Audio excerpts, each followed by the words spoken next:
Shelley et moi, Madame Shelley, nous sommes très contents d'être avec vous. Quand nous avons vécu le Burkina Faso, j'ai porté une moustache.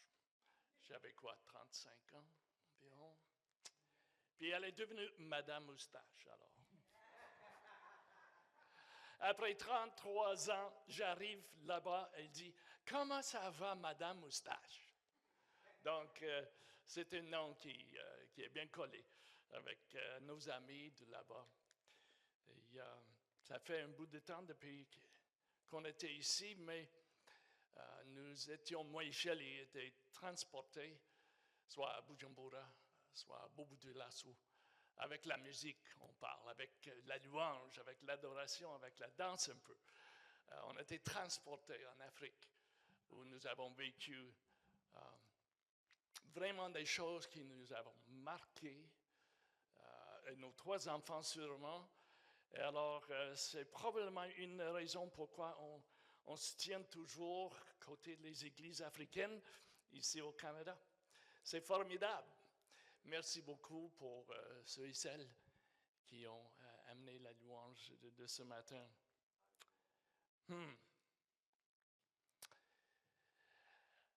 Est-ce que le pasteur va dormir pendant, parce qu'il est arrivé hier soir, hein? Donc peut-être sa femme doit être à côté de lui, sinon avec le décalage horaire. Et le message que j'aimerais vous donner ce matin, le titre c'est « Quand la porte est ouverte, parfois il y a des obstacles. » Quand on sait que la porte est ouverte, parfois il y a des obstacles. Quoi faire?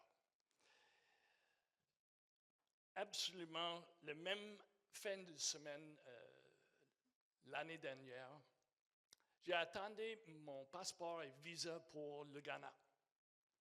J'étais prêt pour aller au Burkina Faso, la Côte d'Ivoire et le Ghana. C'était jeudi. Et j'ai appelé l'ambassade et je leur demandais où est mon passeport et mon visa. Ils m'ont dit, on avait envoyé, c'est pas chez vous? Je dis non. OK, mon vol était pour samedi, c'est jeudi. Le vendredi matin, j'ai pensé, je dois aller à la poste pour voir si effectivement mon passeport est là. Je suis arrivé, ils ont dit, non, c'est pas là. Je ne sais pas, c'est où. J'ai même parlé avec un facteur qui était dehors pour lui demander, parce qu'on était dans notre coin de Templeton. Il dit, non, il faut que tu ailles à le centre de Gatineau. Je suis arrivé là-bas et le monsieur m'a dit, on a tout fouillé ici et le monsieur qui est là, le facteur, il dépose le mail dans votre rue et il n'est pas ton paquet. Ça doit être à Ottawa. C'était vendredi, mes amis. Je pars le samedi matin. Est-ce que c'est la volonté de Dieu que je m'en vais en Afrique? Donc, à partir de 15 heures, j'ai appelé encore l'ambassade du Ghana, High Commission of Ghana. Ils ont dit, non, c'est pas ici, ça doit être avec Post Canada. Et je leur dis ceci, actuellement, je pense que c'était inspiré par le Saint-Esprit, parce que l'ambassadeur était là et aussi la madame secrétaire. Je leur dis, je pense que si j'étais avec le militaire, tu avais déjà trouvé mon passeport, mais j'ai qu'un pasteur. Et la madame a dit, c'est vrai. À 4h30, ils m'ont appelé pour dire, nous avons trouvé votre passeport. Et le chauffeur va l'amener chez toi avant 5 heures. Alléluia! Alors,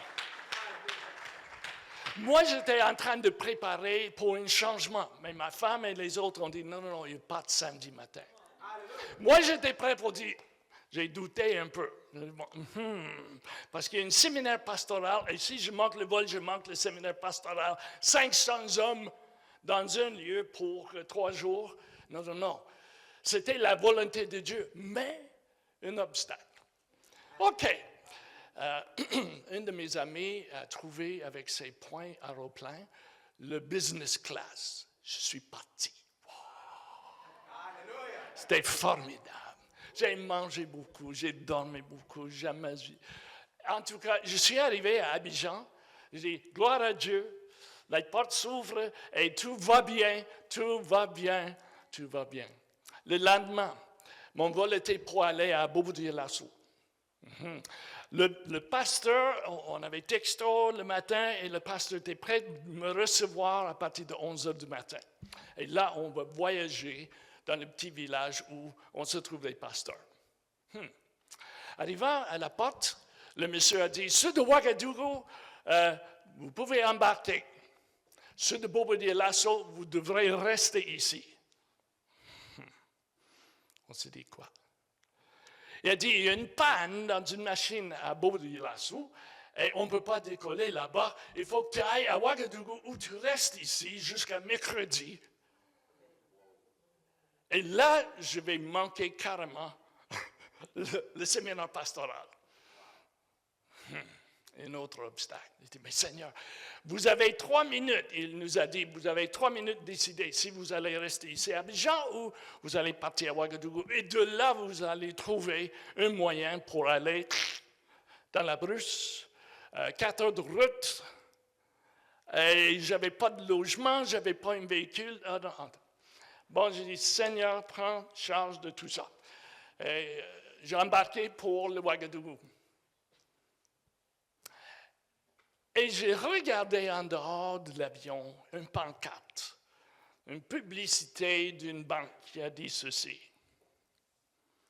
Transforme vos défis en opportunités. Est-ce que le Seigneur peut parler à travers les banques? Je ne sais pas. Mais il m'a parlé fortement. Transforme vos défis en opportunités. Alléluia, je suis parti à Ouagadougou. J'ai dit, Seigneur, tu as un logement pour moi. Seigneur, tu as un chauffeur, un véhicule pour moi pour aller en brousse. Et il a mis ça tout en ligne. A, B, C, D, A, B, C, D. Et pour 3 semaines, le Seigneur a rangé tous les petits détails. Parfois, les portes sont absolument ouvertes parce que nous avons planifié. Moi, j'ai planifié pendant des mois. Mais voilà des obstacles qui amènent le doute que peut-être ce n'est pas la volonté de Dieu. Mes frères, mes sœurs, quand vous savez que c'est la volonté de Dieu, de faire quelque chose, d'aller à quelque part, soit à Bujumbura, et là, l'Église prie pour toi, et le pasteur avait le doute. L'argent, même les 4 crédits sont pleines. Ah, qu'est-ce qu'on fait? Mais ils ont senti que vraiment la volonté de Dieu était pour toi d'être là. Et alléluia, des fois, il y a les obstacles. N'arrête pas quand tu vois quelque chose qui est en chemin. Tu vas sauter, tu vas faire un tour, tu vas prier contre le diable qui est au milieu du chemin. Et il va partir. Alléluia. Gloire à Dieu. Bon, les problèmes, nous avons des problèmes, n'est-ce pas? En 2024, on peut dire, il y avait des problèmes chez nous, il y avait des problèmes chez moi, il y avait des problèmes dans ce monde, il y avait des problèmes. Une histoire un peu cute. J'ai un ami qui avait, son petit-fils avait 3 ans. Et ils étaient chez lui à un moment donné, et le petit-fils a dit, « Grand-papa, j'ai besoin d'un problème. » Il dit, « Quoi? Tu as besoin d'un problème? » Il avait 3 ans. Il dit, « Qu'est-ce que tu dis? Tu as besoin d'un problème? » Et finalement, il a trouvé que le petit va dire, « J'ai un problème. » On n'a plus besoin des problèmes, hein? Non, on avait assez. On n'a pas besoin des problèmes. Effectivement, j'ai besoin des solutions et nous avons besoin vraiment des solutions. Dans Jean 16, chapitre 16, verset 33, et un verset qui est très important de vous dire ici. Soit que vous êtes sur vos téléphones ou sur vos notes, voilà, c'est là, effectivement. Il fallait que je vous dise aussi cela pour que vous trouviez la paix en moi. Dans le monde, vous aurez à souffrir bien des afflictions, les problèmes, les tribulations, même les souffrances. Mais courage, alléluia, moi j'ai vaincu le monde. Alléluia. Il est vrai qu'il y aura des afflictions physiquement. Il y aura les tribulations de nos âmes, nos pensées, nos émotions et tout ça. Il y aura les souffrances des fois qui arrivent chez nous. Si nous pouvons regarder un peu de cette année, c'est sûr que il y avait des blessures qui sont arrivées. Quelqu'un avait dit quelque chose. Vous avez texto quelque chose. Vous avez envoyé une email chez toi. Il y avait quelque chose au travail. Il y avait quelque chose dans le foyer qui était blessé. Effectivement, c'était blessé en 2024, mais tu te souviens de la blessure en 2020 ou en 2012, quand tu étais jeune. Qu'est-ce qu'on fait avec les blessures? Je veux servir le Seigneur.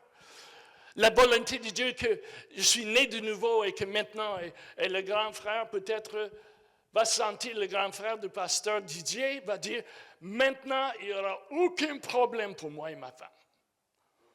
Pourtant, ce n'est pas vrai.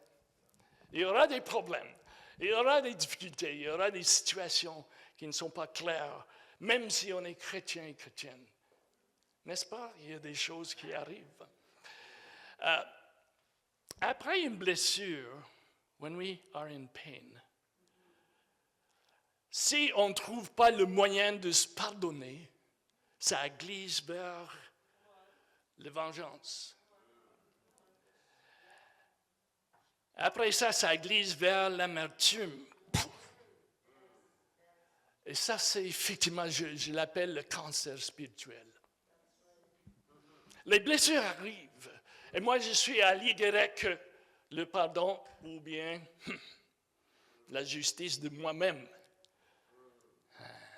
Et que là, ça glisse vraiment négativement. Et finalement, on peut arriver dans la colère, effectivement, et dans l'amertume. Donc, mes frères, mes sœurs, il est important parce que j'avais un autre message. À 10 heures hier soir, j'ai perdu mon message pour ici, sur l'ordinateur, pouf, c'est parti. Ça m'arrivait jamais comme ça. J'étais là pour l'imprimer et le Seigneur avait un autre message pour nous ce matin. On ne peut pas dire autrement. Il a effectivement fermé une porte pour que je puisse trouver une autre. Des fois, des obstacles, des fois, les portes se ferment et tout est par Dieu. Tu ouvres les portes, Dieu ferme les portes et parfois, il nous aide avec les obstacles. Donc voilà. Je peux avoir la paix en Dieu. Courage, courage, j'ai vaincu le monde, dit Jésus. OK.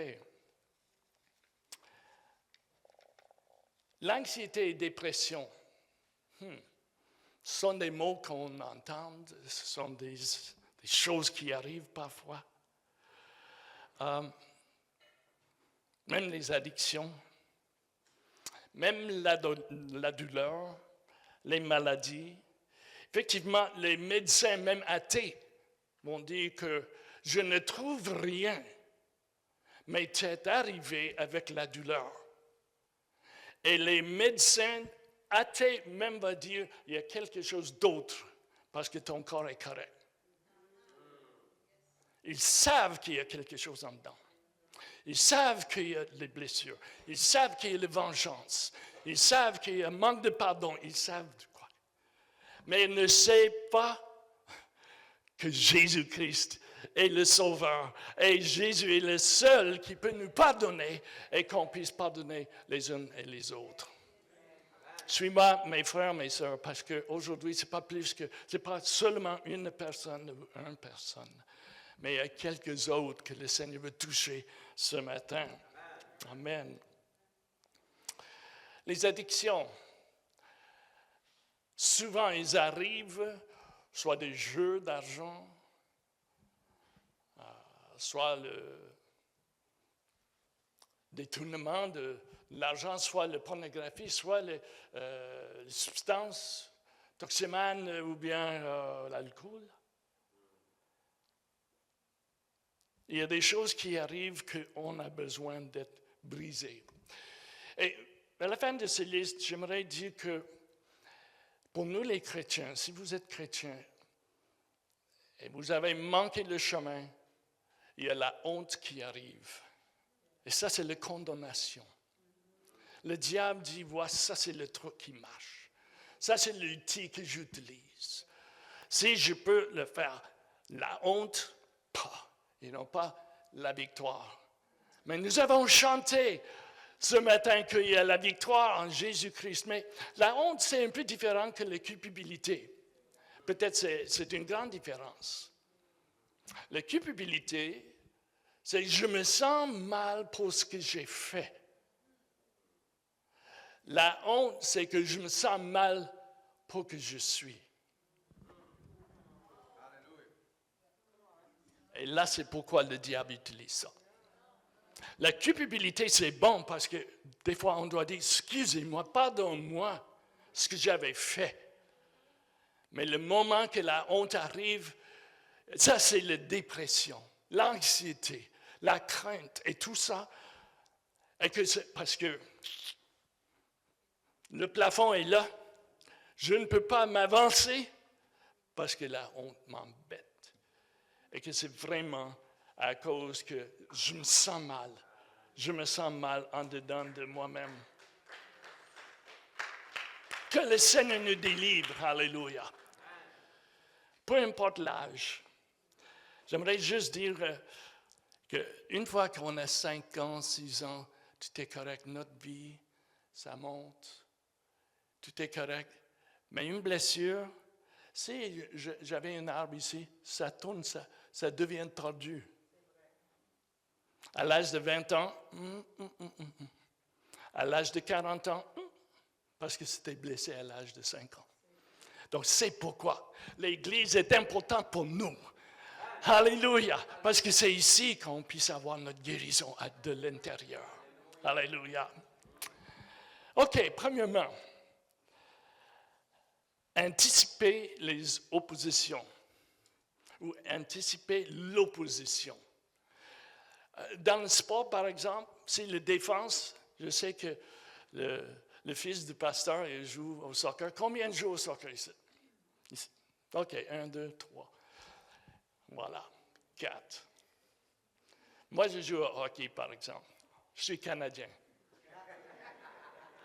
Mais maintenant, à mon âge, je ne joue pas trop, mais je patine quand même. La défense, parce qu'on sait qu'il y aura de l'opposition. On sait qu'il y aura quelque chose qui nous oppose. Alors ça, c'est le premier point. Anticiper de l'opposition. Et je cite Néhémie maintenant.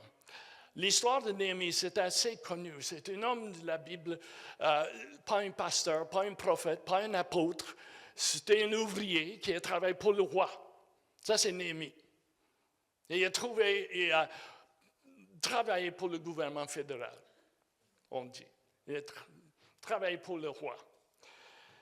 Et il a vu et entendu le problème chez lui à Jérusalem. Et puis il avait pleuré, il avait jeûné, il avait prié beaucoup pendant des jours. Pendant 4 mois, effectivement, pour que le Seigneur ouvre les portes. Qu'est-ce qu'il peut faire? J'ai un travail, c'est loin, ça prend de l'argent, Alors, il savait qu'il y aura une opposition contre lui. Bon, finalement, après la prière, le jeûne et prière, qu'est-ce qu'il a eu? La permission de son patron. Il a eu la protection pour y aller. Il a eu les lettres du gouvernement pour qu'il puisse avoir le pouvoir pour aller reconstruire les murs à Jérusalem. Alors, il est arrivé là-bas, sûrement, il n'y aura aucun problème maintenant, parce que le Seigneur a ouvert les portes. On a jeûné, on a prié, il n'y aura aucun problème, aucune opposition. Vous connaissez l'histoire? Il y avait de l'opposition le premier jour, il y avait de l'opposition le 16e jour, il y avait de l'opposition encore et encore. Et pire que ça, mes frères, mes sœurs, il y avait de l'opposition de l'intérieur de son groupe. Il y avait de l'opposition de l'extérieur, de ceux qui étaient vraiment en opposition. Mais n'est-ce pas, c'est difficile quand on sent l'opposition de l'intérieur. On se dit, mais c'est pas possible. Vous êtes de ma gang, vous êtes de mon église, vous êtes. Et pourtant, il y a de l'opposition. Et Néhémie, finalement, avait parlé fortement parce qu'il avait l'assurance de Dieu. Il y aura de l'opposition, mais ça ne va pas arrêter le travail. Le travail que le Seigneur. Parce que la porte était ouverte. Alléluia. Et voilà les petits obstacles. Non, on saute, on les change ou on les déplace et on continue. Numéro 2. Quand ça arrive, les choses arrivent, gardez une attitude positive. Mais comment ça? Comment ça? L'opposition, pour moi, c'était la critique. Vous ne connaissez pas mon patron. Vous ne connaissez pas mon situation, c'est vrai. Vous ne connaissez pas, Pasteur Gary, qu'est-ce qui s'est passé chez moi. Et il y en a les guerres. Imagine si on était à l'Ukraine. Imagine si on était en Israël. Imagine si on était à Palestine. Imagine si on était au Liban. Imagine si vous êtes à Goma. L'extérieur du Goma, c'est terrible. J'ai parlé avec Timothée, notre pasteur, il dit, les M23, ils sont toujours là. C'est difficile autour de Goma.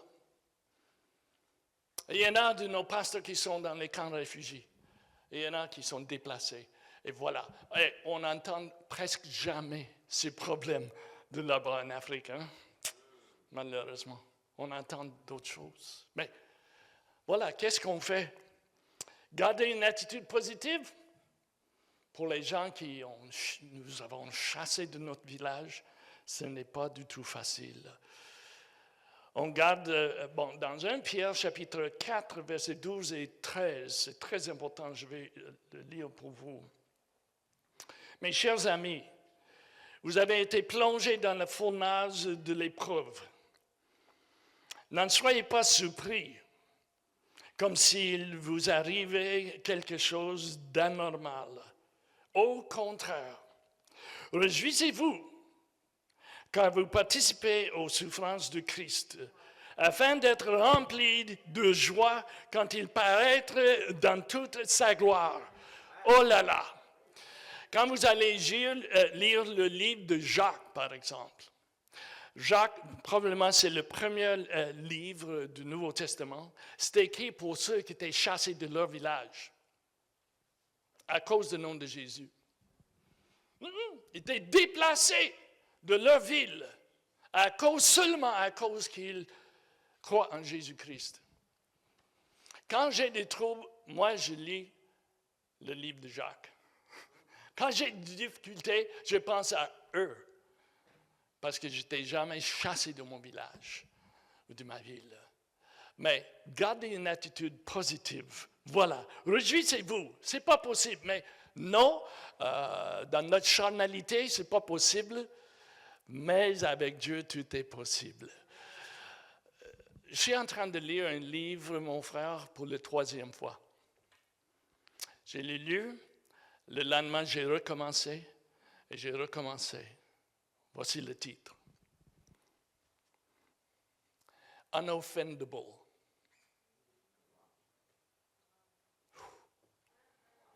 Ça, c'est effectivement pour le corps de Christ. Prends pas offense Sois unoffendable. Ça fait un trou dans mon âme, là. Par rapport à mes émotions, par rapport à mon passé, par rapport à des choses qui sont arrivées et tout ça. Parfois, on fait des réactions au lieu d'une réponse. Je le répète. On fait une réaction, soit en colère, parce qu'on était blessé, au lieu de faire une réponse. Unoffendable. Gardez une attitude positive. Ça me frappe encore. Moi. Nous qui avons le micro, on est loin de parfait. OK? On n'est pas tous comme arrangés. Non. On travaille toujours. On compte sur le Seigneur pour notre bien et qu'on puisse vaincre la même force que vous avez contre toi aussi. Au contraire, réjouissez-vous. J'ai une citation de pasteur Charles Swindoll. Il est comme ceci. Je crois que la décision la plus importante que je puisse faire sur une base de jour en jour est mon choix d'attitude. L'attitude est que la seule chose qui me maintienne ou estrophie ma progression est le seul carburant mon feu ou d'agression mon espoir. L'attitude. Que le Seigneur nous aide, mes chers amis, mes frères, mes sœurs. C'est un message de Dieu pour nous. Alléluia. Bon. Troisièmement, restez proches aux autres. Ou parfois c'est difficile. Quand les choses arrivent, on s'isole. OK, bon, si c'est comme ça, je reste à la maison, moi. Si c'est comme ça, je ne parle plus. Si c'est comme ça, je me tire. Est-ce que ça fait partie de notre défense? Moi, je peux dire oui. Je m'isole ou je ne parle plus. J'étais mal entendu alors que... So, il est important de stay close to others. Rester proche. Sinon, ce serait difficile tout seul. Dans Actes 2:1, il est écrit, quand le jour de la Pentecôte arriva, les disciples étaient tous rassemblés au même endroit. Et dans Hébreux 10, peut-être vous êtes au courant de ces deux versets, Hébreux 10, versets 24 et 25. Et veillons les uns sur les autres pour nous encourager mutuellement, alléluia, à l'amour et la pratique du bien.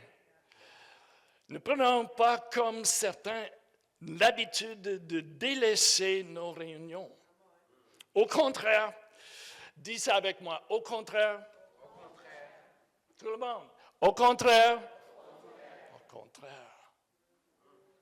encourageons-nous mutuellement, et cela d'autant plus que vous voyez se rapprocher le jour du Seigneur. On a besoin les uns les autres. On ne peut pas faire ça tout seul. Ce n'est pas actuellement le modèle de Jésus. J'ai pensé il n'y a pas longtemps, ça fait des années peut-être, que les seuls moments que Jésus était tout seul, quand il a prié, il était sur les montagnes en train de prier. Après ça, il était avec 2, 3, 12, 72, 5000. Il était toujours avec la foule, ou bien avec un ou deux.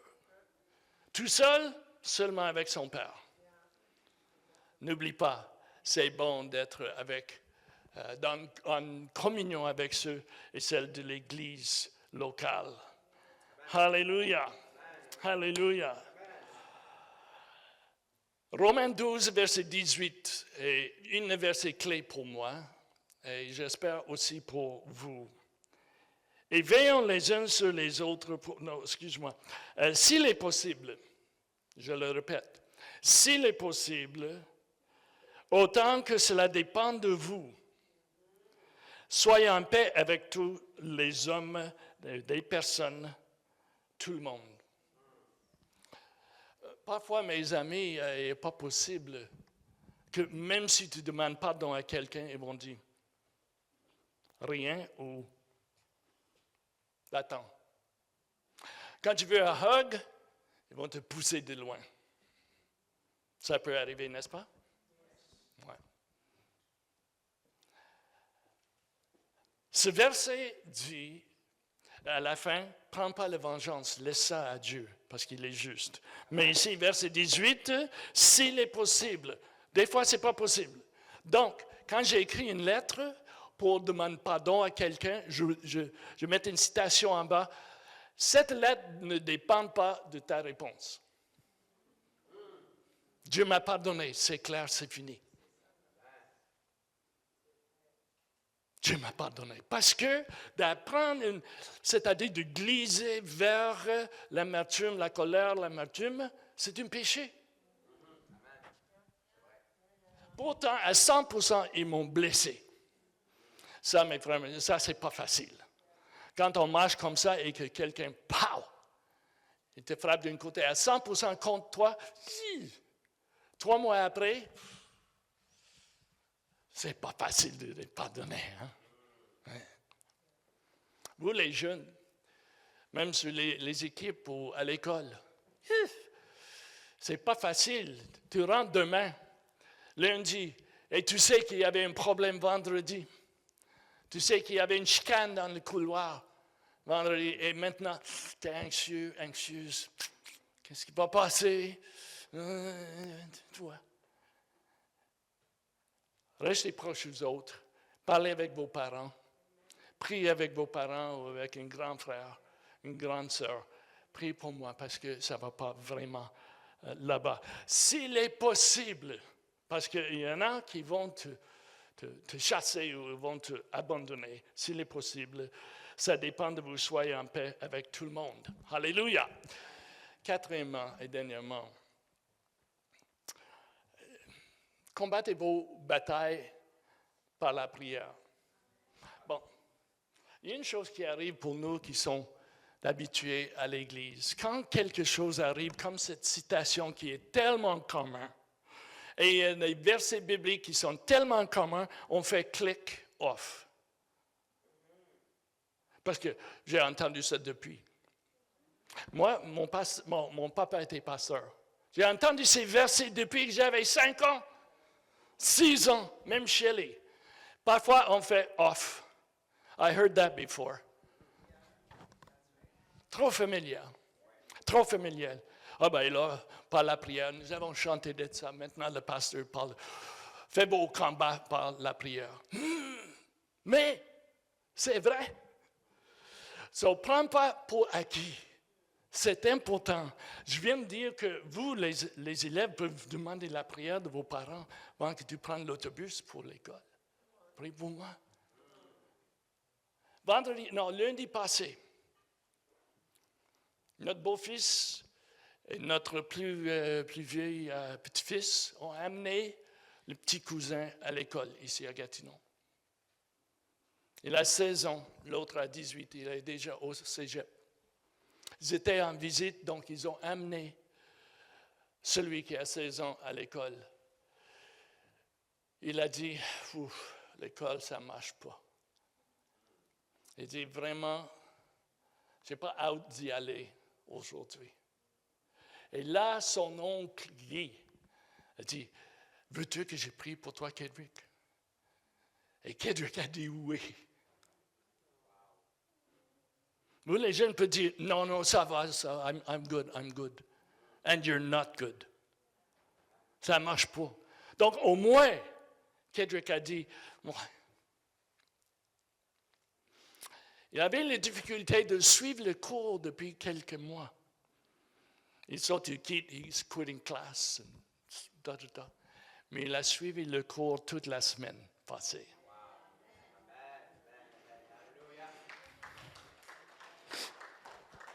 Combattez vos batailles par la prière. Dis ça en haute voix. Par la prière. Par la prière seule et par la prière avec les autres. Et le vendredi dans la salle, ici, soyez là pour la prière. Alléluia. Combattez vos batailles par la prière. Il y a plusieurs années que j'ai vu que Néhémie était tellement occupé parce que les murs sont tombés. Alors, il avait le travail, il avait combien de... Peut-être il avait 120 personnes, peut-être il avait 200 ouvriers. Il était le gérant, il était le patron de tout. Parfois, il a prié 3 mots. Seigneur, aide-nous. Parfois, c'était juste une citation. Seigneur, tu vois ceux qui sont contre nous. Et tu es en train de mettre une autre brique. Tu es en train de chercher un autre ouvrier. Fais le travail en train de prier. Sur l'autobus, on prie.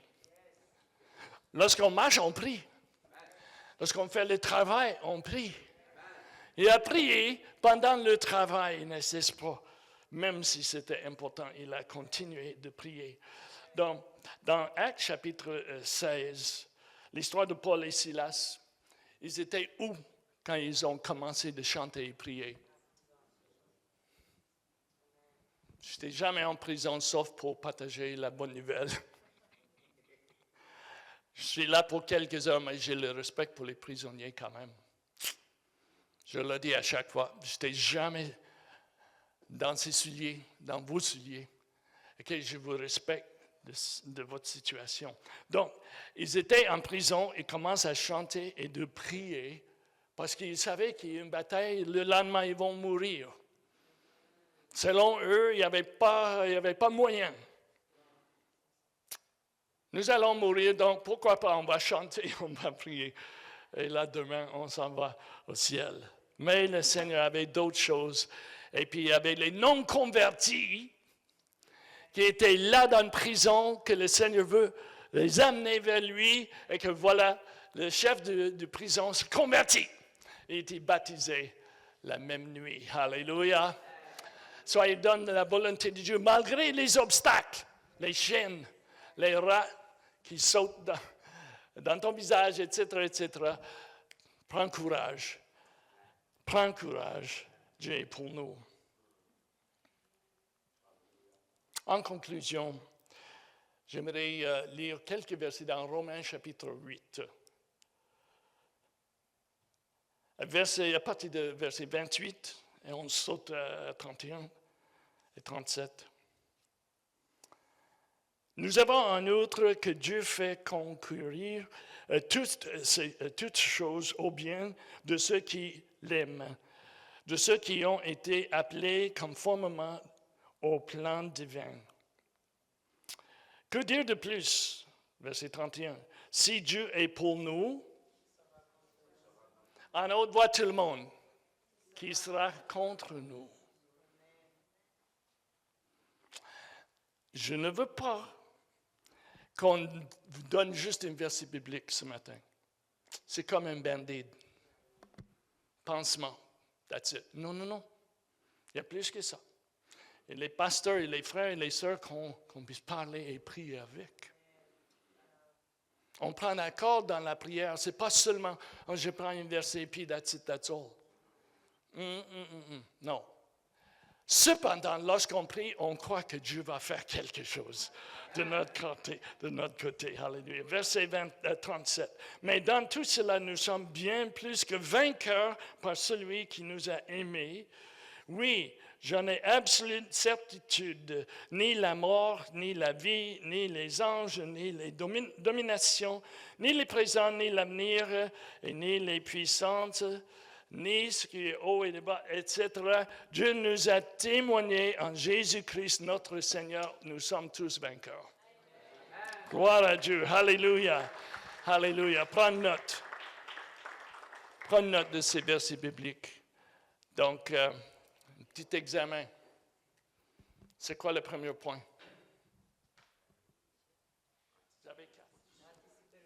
Vous avez 4, pas? anticiper de l'opposition. Quelqu'un en arrière. Deuxième point. Oh, OK, le pasteur, il est toujours à 100% de son examen. Gardez toujours une attitude. Troisièmement. Restez proches aux autres. Stay close to someone. N'oublie pas qu'à l'église, vous pouvez partager un peu. Prends ça dans la semaine, le téléphone et parlez avec. Et quatrièmement, Alléluia. Que le Seigneur vous bénisse abondamment, qu'il nous garde et en 2025. Et lorsqu'on arrive en 2026, Dieu voulant, on va grandir dans le Seigneur. Certainement, alléluia. On ne va pas rester tout seul, on ne va pas rester où nous sommes aujourd'hui. Donc, pasteur, viens, groupe de louanges, viens s'il vous plaît. Et nous sommes là pour prier avec vous si vous voulez. Alléluia. Qui a été béni ce matin.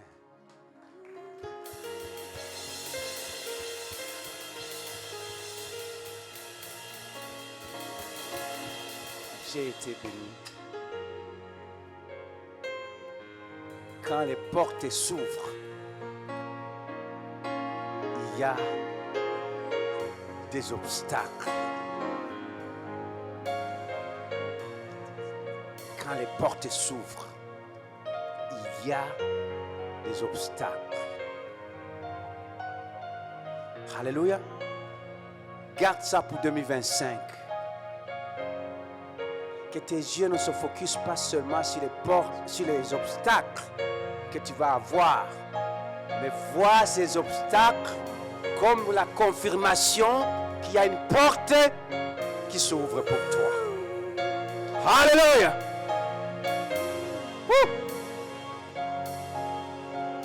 Celui qui n'est pas attaqué, c'est celui qui est du côté du diable. Si tu es du côté de Dieu, toujours il y a des obstacles. C'est la confirmation que tu vas avoir. Prends la main de celui qui est à côté de toi pour clôturer. Cette personne que tu tiens la main, sûrement tu as quelque chose à demander à Dieu pour cette personne. Prie pour cette personne, ne prie pas pour toi-même. Relâche la bénédiction dans cette main que tu tiens. Relâche la joie dans cette main. Prie pour cette personne. Relâche la victoire. Relâche l'amour. Relâche la croissance spirituelle. Relâche. Déclare des choses dans la vie de cette personne que tu tiens par la main. Dis, Éternel Dieu, mon frère et ma soeur que je tiens par la main, je me tiens à la brèche. Je déclare que rien ne peut lui arriver sans passer par moi. Je me tiens à la brèche, que là où il est faible, que je sois, Seigneur, alléluia, son soutien. Que Seigneur ne se sente pas seul, peu importe les combats qu'il doit combattre, peu importe les difficultés, peu importe les obstacles qu'il traverse. Seigneur, je viens m'accorder avec lui et je viens me tenir debout pour dire qu'il n'y a rien qui va lui arriver sans d'abord passer par moi. Car je suis son frère, je suis sa soeur. Et je le soutiens. Ennemi, hors de cette personne. Libère cette personne. Tu as été vaincu dans le jardin d'Éden. Tu as été vaincu à Golgotha. Et tu es encore vaincu dans la vie de mon frère et de ma soeur maintenant. Je libère la joie. Je libère la paix dans ses mains. Je libère la victoire dans ses mains. Je libère l'amour dans ses mains. Je libère, alléluia, la réussite dans ses mains. Je libère, Seigneur, la paix que ce monde ne peut pas donner, qui vient de toi, dans ses mains.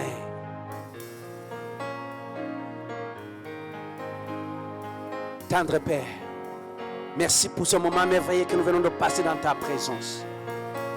Merci pour Bishop Gary et Shelley qui étaient ici avec nous, Seigneur, pour cet amour.